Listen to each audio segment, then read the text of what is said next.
Yes, guys, what's going on? Welcome to AdamMcKola TV. I am AdamMcKola. He is Stephen Howson. We are from Stretford Paddock when we are together, but we do have our own YouTube channels as well. Subscribe to his. It's in the link below. And, of course, subscribe to AdamMcKola TV. This season, before every Premier League game, we're going to be doing a little something different for you guys. It's a short preview, if we remember every week, basically. It's a shorter preview. It's a predictor preview. And what we're going to try and get is my predicted 11 is predicted 11. My predicted score is predicted score. And one special prediction from the game ahead. It could be that Don't save it. I got it. falls over in the dugout. It could be anything. But let us know in those comments below what yours are. How you doing, Steve? Mate. You excited? It's not hit me yet. Feels weird, doesn't it? Yeah, it's the whole world's just fucked in it. I was watching something the other day. Last Chance You. I've seen it on Netflix. Top telly. I haven't seen the latest series. I've seen one of the first ones. Latest series, not so much. First series, amazing telly. Second series, amazing telly. Anyway, the latest series, someone was signed and they're standing there holding a shirt up. Guy's got his arm around him and then they shake his hand. And I was like, oh, can't do that. No. I had a test this week. You kissed me earlier, so it's a bit weird you won't shake my hand now. I had a test this week. Oh, did you pass? Yeah. Flying colours? Well, it just says negative or positive, doesn't it? Did you get a positive result? No, it was negative. Oh. See, if I open negative, I'd think, oh shit, I'm fucked. And then it would click in. I haven't been tested yet, but my mum and my brother have to get tested like every week because they work in a care home. And I assume if they haven't got it, I haven't got it. So Probably a good assumption to go on. It's a good one to make up. Anyway, let's get stuck into these predicted teams. We've got Crystal Palace up next. We've had no league games yet, so it's difficult to kind of decide what the teams are going to be. That pre-season game against Villa means less than fuck all. Less than fuck all. I actually thought we played quite well in that game at times, just without taking our chances. So we're going to get stuck into these predicted teams. You want to go first, or shall I go first? I will go with, for the Manchester Reds, Big David in net. Now, actually, it's not the most obvious thing that it used to be. I think it causes far too many headlines for putting Dean Anderson in first. And it's almost like his position to lose Correct. at the moment, right? So, David De Gea. De Gea in net. Wan-Bissaka and Shaw at full batch. I reckon it'll be Maguire Lindelof, as much as I'd like to see Tuanzebe be given a shout, or possibly. Do you think Lindelof very much in the same vein as De Gea? His position to lose based off last season? Almost default best of the rest, in it, really. Midfield's the interesting one. I think we've gone similar on this. I'm going to go with Matic, Donny, and Bruno. I think with Pogba having the Rona, starting training a little bit later than everyone else. He's clear and he is able to actually play. He's back in the squad. He's back in the team. So yeah, I think they'll probably just ease him in a touch more. That's the luxury of having Van der Beek. There's a time where we would have needed to rush Pogba back in. That's literally what it is. 4 players for 3 positions is perfect because there's always someone with a bit of a niggle, always someone who, you don't feel right me today, Gaffer, and always someone who might actually be a little bit of a better fit for the opposition that you're playing. That isn't necessarily the case this week, but I think allow Pogba to ease back into it rather than that constant pressure that we've seen previously. And wouldn't it be great if we had multiple players for other positions, Edward? Anyway, up front is where I expect us to differ. Marcus Pondy left, Tony down the middle, and I am starting Greenwood. And the reason I'm starting Greenwood is I don't think, for starters, there ain't no crowd there, so there's no crowd going to get on him. And 2, I don't think he would give a fuck if there was a crowd there to get on him. I think he's a steely-eyed death dealer who just fucking scores goals and bangs who he wants. So I think to get him over this controversy, you go on, Mace, how about you score a couple of goals and everyone will shut the fuck up about stuff that you did that maybe you shouldn't have done. Well, you maybe should have done. Who knows? Just a kid, you know what I mean? If you want to run around being a little bit... Where's the point where you go, yeah, that's a laugh, and then you're Wayne Lineker? Well, Wayne Lineker is just far and away gone, hasn't he? Okay, so there's a line, though, somewhere, isn't there? Somewhere you go from... He's been 40 years down that line, though. This is fine. There's literally 40 years in between them. So I'm saying, at what point is that line? I think that line's so far behind Wayne Lineker, you can't even see it anymore in the horizon. But getting back to the team... Do you reckon you could make him cry if you told him he was 60 in 2 years?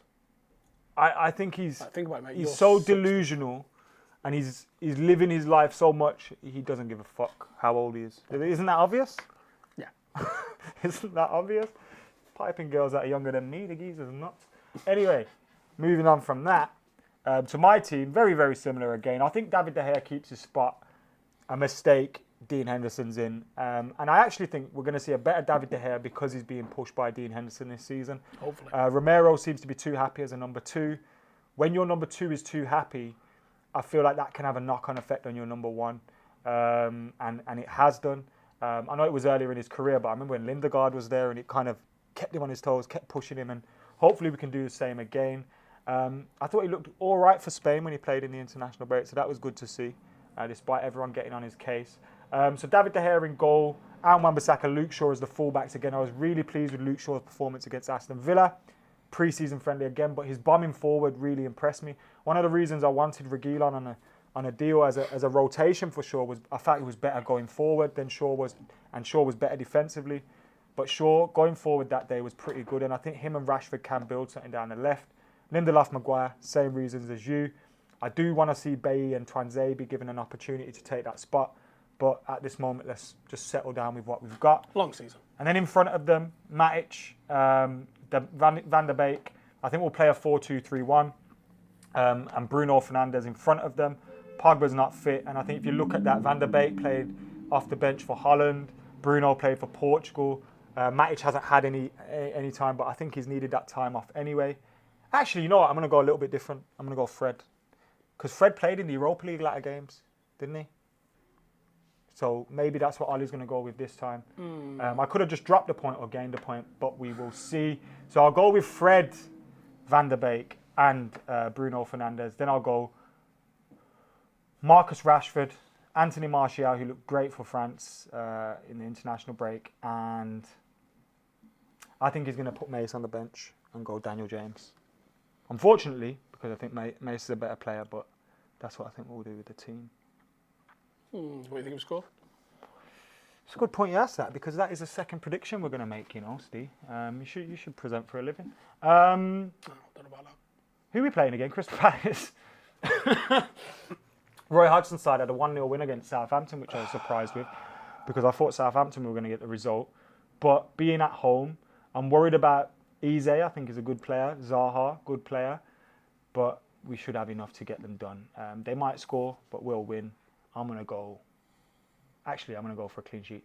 3-0 United. Wow. 3-1. Who's scoring their goal? Don't know.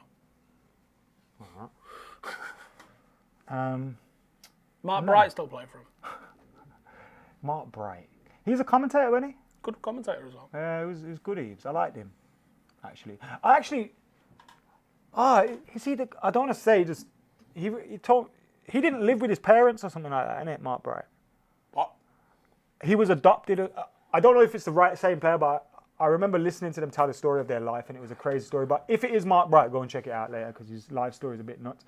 But we want another general prediction from this game. Right, I got it. Whether it's a man of the match or whatever, I don't know. Manchester United to have 59% possession. Dead on. Dead on. It seems like it's always 59%, doesn't it? No. Seems like a common theme, that 59%. How often do you see that? For you to just say that? Not often. Why have you said that? Because it's my prediction. All right. My prediction is slabhead Harry Maguire is going to score. You're off your fucking rocker. You know how angry he makes me when he jumps up at the back post? Yeah. But you know, like Beckham after 98? No, this isn't Phil the same. Neville after This is not the 2002. same. Him having a row with a lot of fucking It's not Greek the same. coppers is not the fucking same. It's not the same, but it's like the same. Do you know what I say? We like aggro, innit? Hey, respect, yeah? Respect to Harry Maguire. Fighting 5 coppers is fucking good stuff. That's what Look we at want the from your captain. strength! As we want from your captain. Especially when 1 copper, no bueno. that whole situation seemed dodgy to me as well. 2 copper, no bueno. Yeah.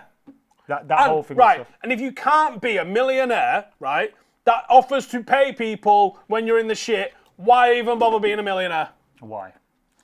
So as you'll see today, we are going to defend Mason Greenwood and Harry Maguire for their discrepancies. Fuck them. Right. You is like why the comments now. United Put are your great fucking in hand England. up if you've not been to the med and got in the shit. Because if you have, or if you haven't, I should say, then you need some new friends. You fucking boring tossers. And when you were 18, Yeah. did you ever link girls? If you didn't, that's not Mason And some of you Greenwood's fault. didn't. And you fucking need to. Anyway, those have been our predictions. Let us know yours in the comments below.